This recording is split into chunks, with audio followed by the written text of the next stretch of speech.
Hello, this is Anil Kumar from Back to the Bible radio broadcast. Today we are going to look at what Jesus did on Tuesday of the Passion Week in our series, Journey to the Cross. Dr. John Neufeld will take us back to the great controversy that Jesus had with the leaders of Israel in this message entitled, The Journey Demands a Commitment to Truth.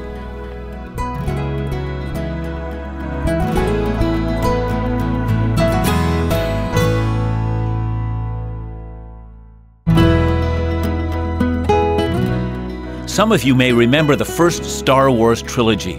I know it was silly and unscientific, and it had rotten theology. And furthermore, Princess Leia had very bad hair. But if you can get by all that, it was very popular. It was a trilogy of movies. The first was entitled Star Wars, and it featured rebel freedom fighters who blew up the evil Empire's Death Star. And the second movie was called The Empire Strikes Back. That's because evil men do not sit idly by when their power is being threatened. The Tuesday of Passion Week could also be called The Empire Strikes Back. By Tuesday, the chief priests, teachers of the law, and the elders of Israel had decided this cannot go on. Jesus' presence at the Passover was so overwhelming, so strong, and so destabilizing to their control, they decided they must stop him immediately. But one could not simply arrest him. That might lead to a riot they so feared. And so they decided they will publicly discredit him. They will make him look foolish in front of the people. And after that, they will drive a wedge between him and the people. And then they can safely arrest him and kill him. And this attempt to manipulate Jesus and discredit him will take place on Tuesday. This will be a day of breathtaking spectacle. For Jesus, the day begins as was now the custom during this week. He has spent the night at Bethany, and in the morning he takes his disciples on that 3-kilometer journey back to Jerusalem. On the way, no doubt he is on the Mount of Olives, they come upon the fig tree that he had cursed on the previous morning. By now it's withered to the roots. Peter is the one who notices it first and says, "Rabbi, look, the fig tree you cursed has withered." I imagine they all stop here, and on the spot, Jesus has something to say that, unfortunately, many people have misunderstood. Jesus said, "Have faith in God. Truly I say to you, whoever says to this mountain, be taken up and thrown into the sea, and does not doubt in his heart, but believes what he says will come to pass, it will be done for him." That statement has led some to argue that Christians can claim anything they want. If they claim it in faith, it will be done. Even mountains can be thrown into the ocean. Now look, there are plenty of passages in the Bible on prayer where we are told to ask God whatever we wish and it will be done. 1 John 5:14 and 15 says, "And this is the confidence that we have toward him, that if we ask anything according to his will, he hears us. And if we know that he hears us in whatever we ask, we know that we have the requests that we have asked of him." I notice we are promised when we ask within the revealed will of God, that we as believers are given what I would call stunning promises. God stands ready to intervene on our behalf if we will but come to him in faith. But that's not what I mean when I say that Jesus has been misunderstood in what he said while the disciples were observing the withered fig tree. I mean, Jesus has been misunderstood wherever there is a teaching that goes something like this: speak to the mountains in your life and they'll be removed. Behind this teaching is the very bad idea of reinterpreting what is meant by the word faith. In the Bible, faith is confident trust in God, that God will both act for his glory and for our long-term good. Now, with this attitude, we go to him with humble prayer requests, yet bold assurance. But for some, the so-called faith teachers, faith is not trust in God. Instead, for them, the definition of faith looks more like the Force in the Star Wars series. Faith for them is a force that pervades the universe, and when you get a hold of this power source, we can command mountains and they will obey us. So we don't speak to God, we simply speak to the mountain, and faith and not God moves the mountain. So please notice what Jesus actually said on that Tuesday morning. Did you notice he didn't tell his disciples, if you have faith, you can go around commanding any old mountain to do something and it will be thrown into the sea? He didn't say any mountain. He was amazingly particular. He said this mountain. Clearly has a very specific mountain in view. I might even argue he was probably at that moment even pointing at the mountain he was referring to. So which mountain does he have in mind? Now, if you listened to me yesterday, you'll remember that I said the cursing of the fig tree was symbolic of Jesus cursing the temple. That fig tree stood on the Mount of Olives, where Jesus and his disciples were in full view of the temple. Furthermore, as they come back to the fig tree on Tuesday morning, they're again looking from the Mount of Olives down the steep descent into the Kidron Valley, then up the steep ascent into Jerusalem, with the temple occupying the highest ground in Jerusalem, ground that was often called the Temple Mount.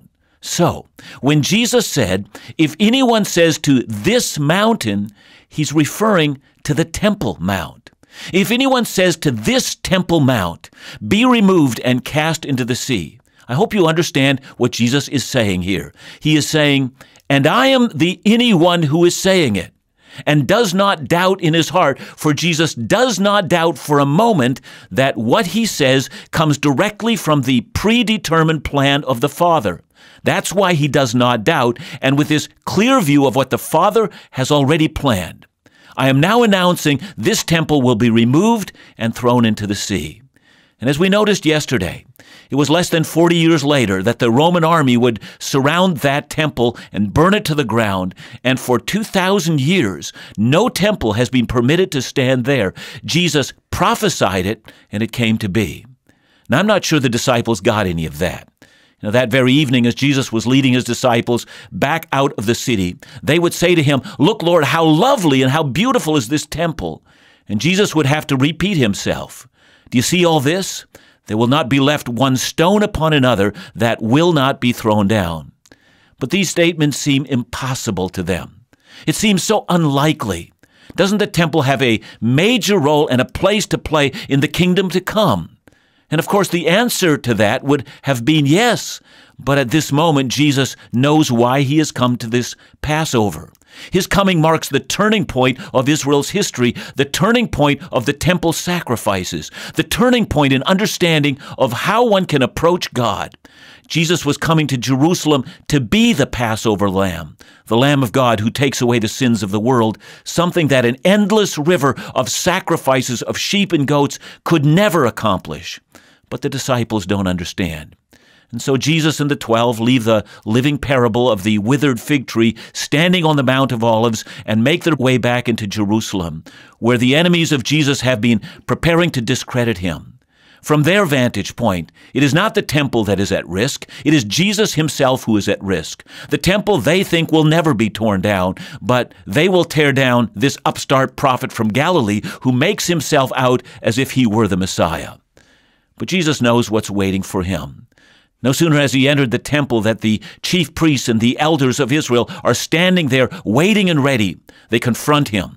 On Sunday, you almost caused a riot in this city by coming in on a donkey, attempting to fulfill the prophecy found in Zechariah 9:9.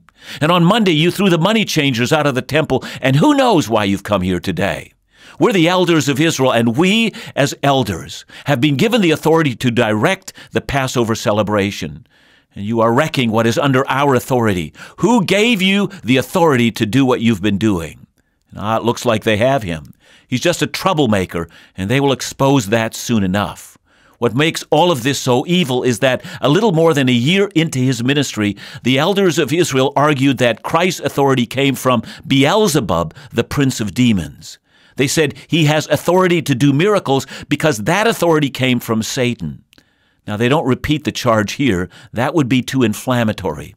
I suspect that they had a secret strategy meeting the night before and had agreed to try to tone the language down. Instead of making a charge against him, let's make him look silly. When he says he has God's authority, let's ask him if this is the same God who established the temple and the leadership in the temple. They think they have him in their sights, and they are prepared. But Jesus was ready for them, and without hesitation he answers, "I'll ask you a question, and if you answer it, then I'll tell you by what authority I'm doing these things." A moment's pause. What to say now? But before they can answer, Jesus carries on. "Here's my question to you. John the Baptist, when he baptized, was his authority from heaven or from men?" Wow, that got everyone's attention. This was an amazing sore spot. Many of the people watching this interchange had gone to hear John preach, and many had been baptized by John, and they still basked in the glow of that ministry.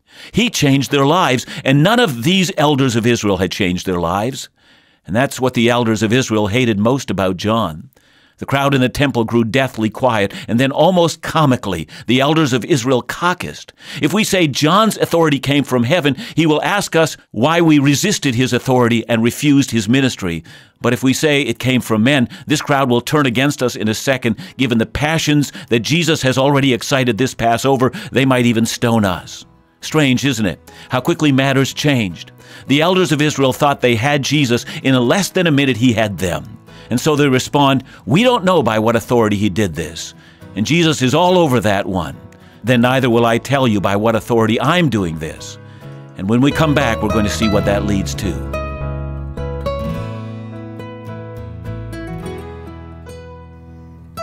As we unpack this pivotal moment in Jesus' last week, we begin to understand why it was so important that he confronted the elders with such boldness and intent in the days leading up to the cross.